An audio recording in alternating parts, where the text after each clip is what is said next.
আসসালামু আলাইকুম এভরিওয়ান, আমি খাদিজা আমিন আশা। আজকের ভিডিওতে আমি আপনাদের বলবো 5টি কমন মিস্টেক যেটা আমরা প্রায়শই ইংরেজি বলার সময় করে থাকি। তো চলুন জেনে নেওয়া যাক। Number 1, discuss about. আমরা প্রায়শই বাক্য বলার সময় বলি let's discuss about the topic or the problem. এখানে ডিসকাস নিজেই একটা ট্রান্সিটিভ ভার্ব, তাই ডিসকাসের পরে কখনোই অ্যাবাউট কথাটা হবে না, ডিসকাসের পরে অবজেক্ট বসবে। তাই যখন সেন্টেন্স মেক করব তখন হবে লেটস ডিসকাস দ্য প্রবলেম, কখনোই অ্যাবাউট কথাটা হবে না।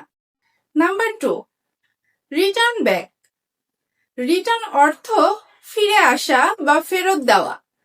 যদি আমরা রিটার্নের পরে ব্যাক কথাটা ব্যবহার করি সেক্ষেত্রে একই অর্থ দুইবার ব্যবহৃত হচ্ছে, তাই রিটার্নের পরে কখনোই ব্যাক ব্যবহৃত হবে না। তাই সেন্টেন্সের ক্ষেত্রে আমরা বলবো প্লিজ রিটার্ন মাই বুক, কখনোই রিটার্নের পরে ব্যাক ইউজ হবে না। Number 3, revert back. রিভার্ট অর্থ আগের অবস্থায় ফেরত যাওয়া বা উত্তর দেওয়া। ভারতীয় উপমহাদেশে উত্তর দেওয়া অর্থে ব্যবসায়িক ইংরেজিতে এই কথাটা ব্যবহৃত হয়।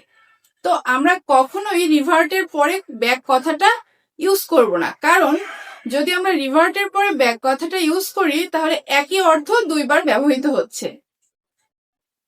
নাম্বার 4, আমরা অনেক ক্ষেত্রে বলি মোর বেটার, কিন্তু বেটার নিজেই কম্পারেটিভ, তাই এর আগে কখনোই মোর ব্যবহার করা যাবে না। সেক্ষেত্রে আপনি ইউজ করতে পারেন যে আই ফিল বেটার নাও। মোর যদি ব্যবহার করেন তাহলে কম্পারেটিভটা। নাম্বার 5, আচ্ছা বলুন তো ওয়ান অফ দ্য স্টুডেন্ট নাকি ওয়ান অফ দ্য স্টুডেন্টস হবে?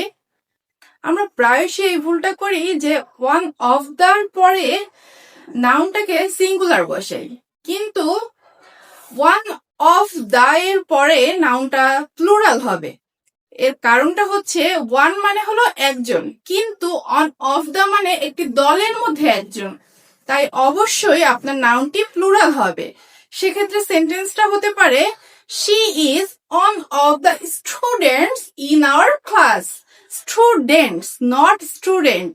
ওকে, for more video follow me.